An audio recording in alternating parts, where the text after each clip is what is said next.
പ്രിയ ദൈവത്തിൻ്റെ അതിപരിശുദ്ധ നാമം വാഴ്ത്തപ്പെടുമാറാകട്ടെ. പ്രഭാത വചനത്തിലേക്ക് ഏവർക്കും സ്വാഗതം. ജനുവരി 6 ധനഹാ പെരുന്നാൾ.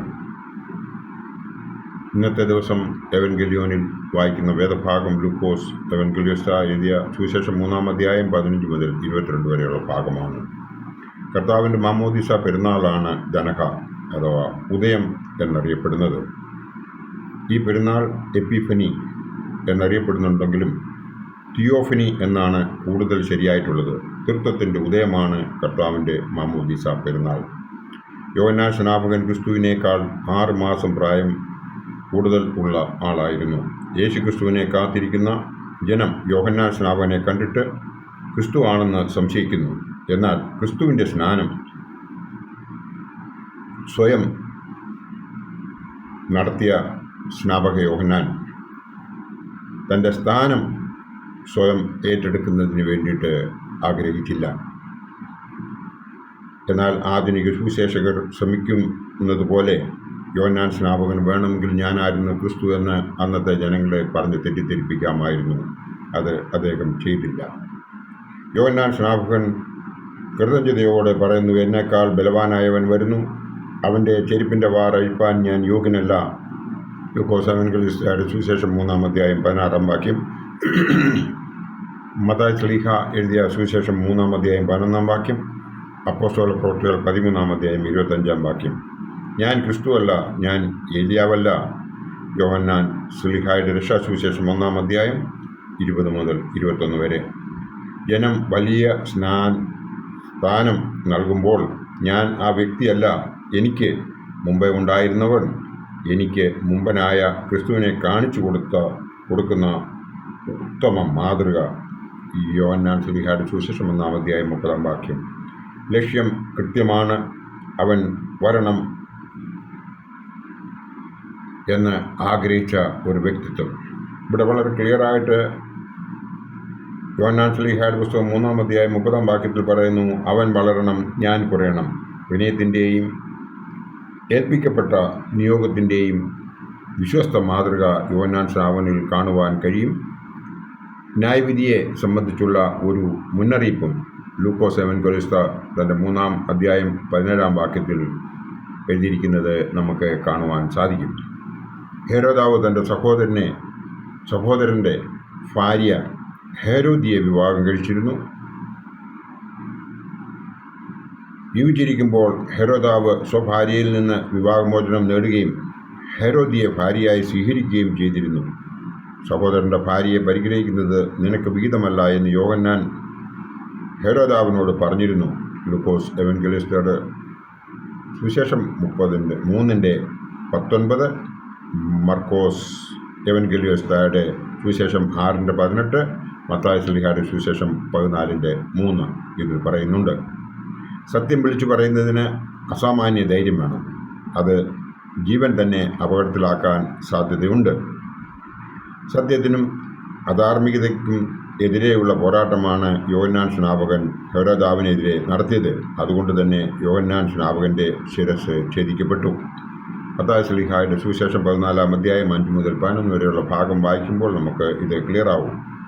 യേശു ക്രിസ്തു മാമോദിസ ഏൽക്കുന്നതിനായി വന്നപ്പോൾ യോഹന്നാൻ സ്നാപകൻ പ്രകാരം പറഞ്ഞു, എനിക്ക് അങ്ങയിൽ നിന്ന് മാമോദിസ സ്വീകരിക്കുവാൻ ആവശ്യമായിരിക്കെ അങ്ങ് എൻ്റെ അടുക്കൽ മാമോദിസ മുങ്ങുവാൻ വന്നിരിക്കുന്നുവോ? മത്തായി ശ്ലീഹായുടെ സുവിശേഷം 3-ാം അധ്യായം 14-ാം വാക്യം. മറുപടിയായി യേശു പറഞ്ഞു, ഇപ്പോൾ സമ്മതിക്കുക, ഇങ്ങനെ സകല നീതിയും നിവർത്തിക്കപ്പെടേണ്ടത് ആവശ്യമായിരിക്കുന്നു. മത്തായി ശ്ലീഹായുടെ സുവിശേഷം 3-ാം അധ്യായം 15-ാം വാക്യം. തൃത്വവിശ്വാസം സുറിയാനി സഭയുടെ ഒരു പ്രമാണമാണ്. വിശുദ്ധ കുർബാനയിൽ ധൂപക്കുറ്റി വാഴ്ത്തുന്ന സന്ദർഭം തൃത്വം വെളിപ്പെടുത്തുന്നതിൻ്റെ അഥവാ യേശു ക്രിസ്തുവിൻ്റെ സ്നാന സന്ദർഭത്തെയാണ് അനുസ്മരിക്കുന്നത്. തൃത്വം എന്നത് പിതാവ്, പുത്രൻ, പരിശുദ്ധ റൂഹ എന്നീ ലുമാകളെ, ആളത്വങ്ങളെ കാണിക്കുന്നതായും നമുക്ക് മനസ്സിലാക്കുവാൻ സാധിക്കും. നാശത്തിന് കാരണമായ ജലം ഉൽപ്പത്തി പുസ്തകം 6-8 അധ്യായങ്ങൾ വായിക്കുക. ജീവജലമായി തീർന്നു. ആരാമ്യനായ നയമാൻ യോർദാനിൽ കുളിച്ച് സൗഖ്യം പ്രാപിച്ചു. 2 രാജാക്കന്മാർ 5-1 മുതൽ 19 വരെ. ഏലിയ മുഖാന്തരം ശുദ്ധമായി തീർന്ന എരിഹോയിലെ വെള്ളം 2 രാജാക്കന്മാർ 2:21-22 എന്നീ പഴയ നിയമ ദൃഷ്ടാന്തങ്ങൾ ദനഹാപെരുന്നാളിനെ വെള്ളം വാഴ്വിൻ്റെ ശുശ്രൂഷയിൽ അനുസ്മരിക്കുന്നു എന്ന് നമുക്ക് മനസ്സിലാക്കുവാൻ സാധിക്കും. യേശു സ്നാനമേറ്റതിനാൽ 7 കാര്യങ്ങൾ സ്പഷ്ടമാക്കപ്പെട്ടു. ഒന്നാമത്തത്, യോഹന്നാൻ സ്നാപകന്റെ ശുശ്രൂഷയെ ദൃഢീകരിച്ചു. രണ്ടാമത്തത്, യേശുക്രിസ്തു പിതാവിനാലും ഇവൻ എൻ്റെ പ്രിയപുത്രൻ ലൂക്കോസ് 3:22 പരിശുദ്ധ റൂഹായാലും സാക്ഷിക്കപ്പെട്ടു. പരിശുദ്ധ റൂഹ പ്രാവെന്ന പോലെ യേശുവിന്മേൽ ഇറങ്ങി വന്നു. മൂന്നാമത്തേത്, സ്നാനമേൽക്കുന്ന ജനതയോടുകൂടെ യേശു താതാത്മ്യം പ്രാപിച്ചു. പാപമൊഴികെ സർവ്വത്തിലും നമുക്ക് തുല്യനായതിനാലും എബ്രായർ 4:15 നോക്കുക. മാമോദീസ രൂപമായ മരണത്താൽ തന്നോടുകൂടെ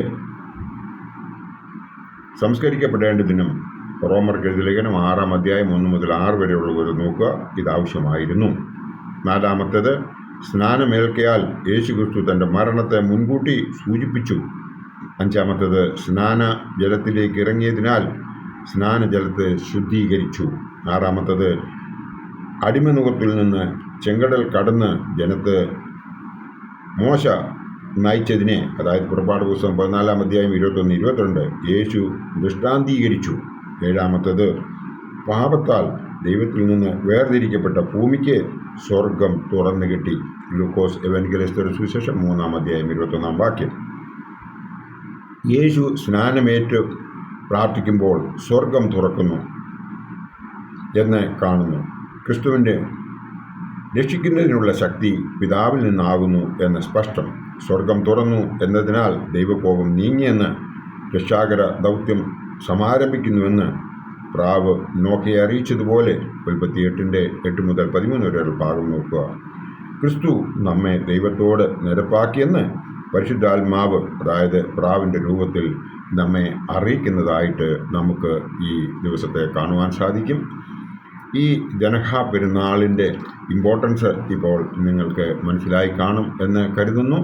7 കാര്യങ്ങൾ ഞാൻ പറഞ്ഞത് ഒന്നുകൂടി ശ്രവിച്ചു കഴിഞ്ഞാൽ നിങ്ങൾക്ക് അതിൽ നിന്നും ദനഹാ പെരുന്നാളിൻ്റെ ഇമ്പോർട്ടൻസ് എന്താണ് എന്ന് നമ്മൾക്ക് മനസ്സിലാകും. ദൈവം നമ്മളെ എല്ലാവരെയും അനുഗ്രഹിക്കത്തക്കവണ്ണം രക്ഷിതാവിൻ്റെ മുമ്പിൽ നമ്മെ തന്നെ സമർപ്പിച്ച് അവൻ കാണിച്ചു തന്നതായ ആ വഴിയിലൂടെ നാം മുമ്പോട്ട് ജീവിക്കുന്നുവെങ്കിൽ നമ്മളെ ദൈവം അനുഗ്രഹിക്കും എന്നുള്ളതിന് യാതൊരു സംശയമില്ല എന്ന് നാം മനസ്സിലാക്കേണ്ടതുണ്ട്. നമ്മുടെ ജീവിതത്തിൽ നാം മനസ്സിലാക്കേണ്ടതായ ഒരു കാര്യം കൂടി ഇവിടെ എടുത്തു പറയുവാൻ ഞാൻ ആഗ്രഹിക്കുന്നു. ഒന്ന്, യേശുക്രിസ്തു നമ്മളോട് കൽപ്പിച്ചതാണ് നമ്മൾ ചെയ്യേണ്ടത്, അഥവാ അപ്പോസ്തലന്മാർ ചെയ്തു കാണിച്ച കാര്യങ്ങളാണ് നമ്മൾ ചെയ്യേണ്ടത്, അഥവാ അവർ നമ്മളെ ഉപദേശിച്ചതായ കാര്യങ്ങളാണ് നാം ചെയ്യേണ്ടത്. അപ്പോൾ മാത്രമേ നാം ദൈവ പൈതലായി തീരുകയുള്ളൂ എന്ന് മാത്രമേ അവസരത്തിൽ ഓർപ്പിച്ചുകൊണ്ട് എൻ്റെ വാക്കുകൾ ഇവിടെ ഉപസംഹരിക്കട്ടെ. ദൈവം നമ്മളെ എല്ലാവരെയും അനുഗ്രഹിക്കട്ടെ. നന്ദി, നമസ്കാരം.